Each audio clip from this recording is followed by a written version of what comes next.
स्वाध्याय का लाभ क्या है? अगर आपको सही सही ज्ञान मिलने लगा तो आपके नियम संयम में बढ़ोतरी होगी, और नियम संयम में बढ़ोतरी होना ही ज्ञान का सार है। हमारा ज्ञान बढ़े और नियम संयम घटने लगे तो ज्ञान सही नहीं माना जाएगा।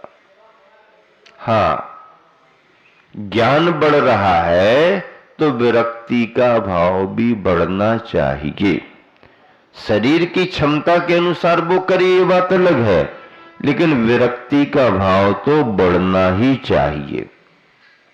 अगर विरक्ति का भाव नहीं बढ़ रहा है तो स्वाध्याय आप करते जाओ, स्वाध्याय को बढ़ाते जाओ, तो उसका उद्देश्य क्या है? ठीक है, आपके परिणाम शुभ हैं, समय का सदुपयोग कर रहे हो, अच्छी बात है, विकताओं में नहीं लगे हो, व्यर्थ के वाद विवादों में नहीं पड़े हो, अच्छी बात है। लेकिन इतना सब स्वाध्याय करने का सार क्या? आपने स्वाध्याय खूब किया, अभिषेक और पूजन से नहीं जुड़े तो मतलब क्या? अष्टमी चतुर्दशी भी अगर आपका ख्याल नहीं गया तो स्वाध्याय का मतलब क्या? आहार दान में आप प्रवृत्त नहीं हुए तो आपके स्वाध्याय का मतलब क्या?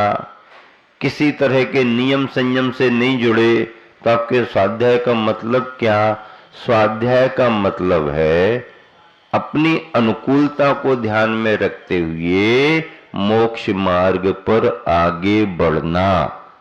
आचार्यों ने महत्वपूर्ण बिंदु दिए हैं कि देखो, अपनी सामर्थ्य को छिपाना भी नहीं और अपनी सामर्थ्य का उल्लंघन भी नहीं करना। दोनों बातें महत्वपूर्ण हैं। सामर्थ्य को छिपाना भी नहीं और सामर्थ्य का उल्लंघन भी नहीं करना। कभी कभी कोई सामर्थ्य को छिपाता हुआ दिखता है और कभी कभी कोई अति उत्साह में सामर्थ्य का उल्लंघन भी करके काम करने लगता है। तो दोनों पर ध्यान रख करके काम करना चाहिए। वातावरण से वातावरण बनता है। अभी आपको एक संदर्भ सुना रहे हैं, याद आ गया। सिवनी मध्य प्रदेश में सन 2004 में चातुर्मास हुआ। वहां पर बड़े भव्य जिनालय हैं, बड़े प्राचीन जिनालय हैं, क्षेत्र जैसा लगता है, शहर बस्ती के अंदर मंदिर, लेकिन बड़ा मंदिर, विभिन्न विभिन्न शिखरों से इतनी शिखरें हैं कि क्षेत्र जैसा लगता है। वहां चातुर्मास हुआ, ग्रीष्म काल भी हुआ, चातुर्मास भी हुआ। सभी वेदियों पर पूजा पाठ होता था। एक भव्यतम वेदी, सुंदर भव्यतम प्रतिमा, बड़ी मनोज्ञ प्रतिमा, लेकिन लोग दूर से ही दर्शन करते थे। हमने अपने प्रवास में उस वेदी पर अभिषेक ही नहीं देखा। प्रतिमा बहुत मनोज्ञ थी, मन होता था इस प्रतिमा का भी अभिषेक होना चाहिए। भैया क्यों नहीं होता, पूछो। सेठ परिवार को पूछा, भैया क्या बात है? नहीं महाराज जी, ऐसा कुछ नहीं है, अब सब वेदियों पर होता रहता, यहां पर लोग वंदना करके चले जाते हैं। तो इन सभी से कहा, तैयार हो गए, ये बनाओ वो बनाओ, ऐसा करो वैसा करो, साफ सफाई बढ़िया सब कुछ अच्छा करके और अभिषेक करने की प्रेरणा दी। अभिषेक करने की प्रेरणा दी। अभिषेक का चतुर्दशी को अभिषेक कराया, मस्तकाभिषेक के साथ में समारोह पूर्वक। तो चतुर्मास में वो मस्तकाभिषेक चतुर्दशी का दिन कि आज का दिन कभी वहां का अभिषेक बंद नहीं हुआ और उस दिन की प्रतीक्षा करती है समाज।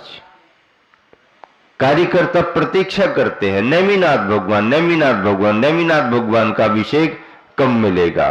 बड़ी मनोज्ञ प्रतिमा, प्राचीन प्रतिमा।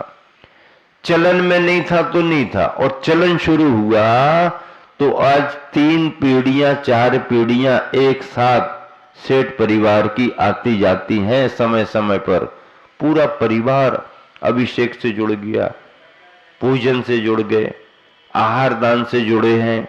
सभी उनके परिवार की एक बेदी 13पंथी कोठी में शांतिनाथ मंदिर, शांतिनाथ भगवान की बेदी, एक गिरनार जी में बेदी, एक जबलपुर में हनुमान ताल के मंदिर में बेदी। पूर्वजों ने दूर दूर जाकर के भी बड़ी बड़ी बेदियां बनवाई, प्रतिमा स्थापित कराई। अब अगर बेदियां और प्रतिमा हो और परिवार करने वाले ना हो तो मतलब क्या?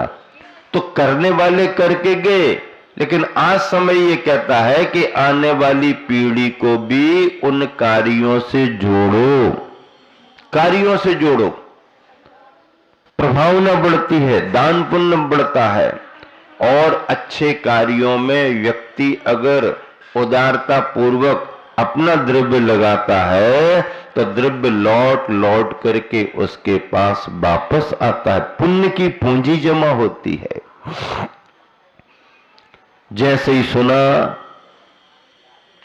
कि अब महाराज जी का समय ज्यादा नहीं लग रहा है, बिहार कभी भी हो सकता, तुरंत ही ट्रेन में रिजर्वेशन नहीं मिल रहा था, गाड़ी नहीं उठाई, नंबर लेने में टाइम लगता, लेकिन आशीर्वाद ऐसा फला कि दिन 2 दिन में ही सब फॉर्मेलिटीज हो गई और नए वाहन से सम्मेद शिखर की वंदना।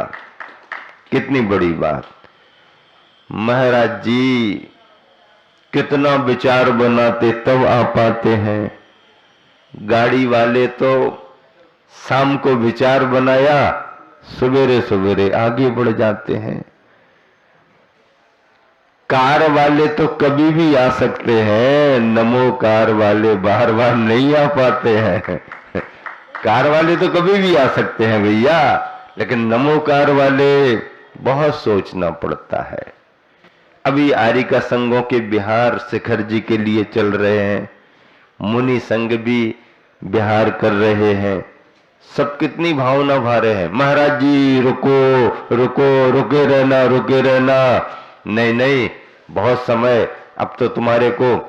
मतलब ये है कि चतुर्मास की प्रभावना इस तरह से सभी संघों में गई है कि अब उन सबको शिखर जी आसान लगने लगी है, शिखर जी आसान लगने लगी है। और परिक्रमा करते करते कितनी भाव विशुद्धि सबकी बड़ी।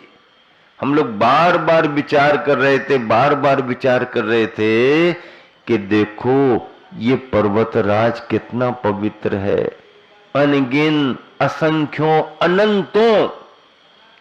अब अनंतों कहेंगे तो आप कहोगे इतने ही सीमित पहाड़ में अनंत कैसे चले गए? भैया तो कालखंड भी तो बहुत बड़ा है ना, कालखंड भी बहुत बड़ा है। तो सम्मेद शिखर इतना ही रहा होगा क्या? भैया आज का सम्मेद शिखर तो अपना इतना ही है, उस समय का भी सम्मेद शिखर ऐसे ही था क्या? उस समय का सम्मेद शिखर थोड़ा बड़ा होगा, क्योंकि बड़ी बड़ी अवगाहना वाले भगवान आए हैं, तो बड़ी बड़ी अवगाहना वाले भी मुनि आए होंगे, तो उनके हिसाब से पहाड़ भी बड़ा रहा होगा, पहाड़ बड़ा रहा होगा, पर्वतराज बड़ा। लेकिन पर्वतराज की वंदना करो, एक एक टॉप पर जाओ, भाव पूर्वक वंदना करो, परिक्रमा करो, 9 बार नमोकार मंत्र पढ़ के कायोत्सर्ग करो, अर्घ्य चढ़ाओ, और उस टोंक से जितने मुनि निर्वाण को प्राप्त हुए हैं उनका स्मरण करो। कितनी भाव विशुद्धि बढ़ती है, जन्म जन्म का पुण्य उदय में आता है, तब इतने सारे सुख सुखद संयोग बनते हैं। लोग भावना भाते भाते रह जाते हैं, दुनियादारी के कामों में जल्दी आगे बढ़ जाते हैं, धर्म तीर्थ यात्रा में सोचते सोचते कर ही नहीं पाते, और कहीं बीमारी घेर लेती है, कहीं पारिवारिक परेशानियां आ जाती हैं, कहीं व्यापारिक परेशानियां आ जाती हैं, और परेशानियों में सारा समय निकल जाता है। कितने पुण्य के योग से यह सब दुर्लभ अवसर मिला। परिक्रमा करने का भाव भी पूर्ण हुआ। जब हम लोग चल रहे थे, पहाड़ के पूरब साइड में जा रहे थे, तो अपने आप जो प्रकृति की सुरम्यता, दोपहर को पश्चिम से धूप आ रही और जब पूरब इस तरफ पश्चिम की ओर आए तो पूरब से धूप आ रही, पहाड़ ऐसा दिख रहा, दृश्य ऐसे दिख रहे, विचार ऐसा बार बार होता था, इस घनी पहाड़ी में, घने जंगल में कब कब कितने कितने मुनि बैठ करके ध्यान लगा करके मोक्ष चले गए। हमारे को भले मोक्ष नहीं हुआ, लेकिन उस मोक्ष के स्थल पर हम वंदना तो कर रहे हैं। अपने देश के राष्ट्रपति एपीजे अब्दुल कलाम जब पावापुर पहुंचे थे, बिहार भ्रमण पर आए थे, पावापुर पहुंचे, उन्होंने सब पढ़ रखा था, तो उन्हें पावापुर के दर्शन करने के भाव हुए तो उन्होंने सबको बताया कि भाई पावापुर का कार्यक्रम बनाओ। पावापुर हो गए तो उन्होंने अपना संस्मरण बताया, कैसा अनुभव हुआ उनको पावापुर जाने में। तो उन्होंने कहा कि जब मैं पावापुर की उस धरती पर चल रहा था, आगे बढ़ रहा था, तो मुझे ऐसा अनुभव हो रहा था कि इसी धरा पर कभी महावीर भी चले थे, इसी धरा पर कभी महावीर भी चले थे। जिस धरा पर महावीर चले थे, उस धरा पर मैं भी चल रहा हूं। ऐसी पवित्रता का भाव उनके मन में आया, ऐसा पुण्य का भाव उनके मन में आया, और उस भाव से उन्होंने पावापुर की वंदना की। अंतिम तीर्थंकर महावीर स्वामी की निर्वाण भूमि की वंदना की। ये सभी विचारक होते हैं, पढ़े लिखे होते हैं, सभी धर्मों को समझते हैं, धर्म के महत्व को समझते हैं। प्रधानमंत्री जवाहरलाल नेहरू अपने प्रधानमंत्रित्व काल में जब कर्नाटक की यात्रा पर गए, तो कर्नाटक में उन्होंने सुन रखा था जैन मूर्ति बहुत बड़ी है, खड़ी है, कोई सहारा नहीं, कोई कुछ नहीं, अपने पैरों पर खड़ी है, 57 फुट ऊंची है, खुले में है, सर्दी गर्मी बारिश पानी धूप सब पड़ता रहता। ये पहले से सुन रखा था। उनके मन में जिज्ञासा हुई, हम भी जाएंगे, हम भी देखेंगे। उस समय पहाड़ी पर सीढ़ियां भी नहीं बनी थी, बस पहाड़ी में ऐसे ऐसे खंदे खंदे, पैरों के रखने के लिए जगह ऐसी ऐसी, उनसे वो चढ़ करके गए ऊपर। अब देखो उनके मन में भी कितनी निष्ठा रही, कितनी भावना रही। जैन मूर्ति के दर्शन करना है, जैन मूर्ति को देखना है, विश्व प्रसिद्ध है, अपने पैरों पर 1000 वर्ष से खड़ी है, मतलब बड़ा इतिहास, सब उनको मालूम था। जिज्ञासा लेकर के गए। उनके साथ में उस समय इंदिरा गांधी भी कम उम्र की थी, वो भी साथ में गई। हाँ, वो भी गई। तो जब इन्होंने जाकर के ऊपर एकदम विशाल प्रतिमा देखी, तो मन में कई कल्पनाएं इनके आई होंगी, पहले पहले ऐसी होगी, वैसी होगी, ये होगी, वो होगी। तो उन्हीं कल्पनाओं के आधार पर वो आगे बढ़ रहे थे। जब जाकर के विशाल वीतरागी प्रतिमा देखी, तो वो लिखते वो बिल्कुल हक्के बक्के रह गए। मतलब ना आंखें हटा पा रहे, ना कुछ बोल पा रहे, ना कुछ सोच पा रहे।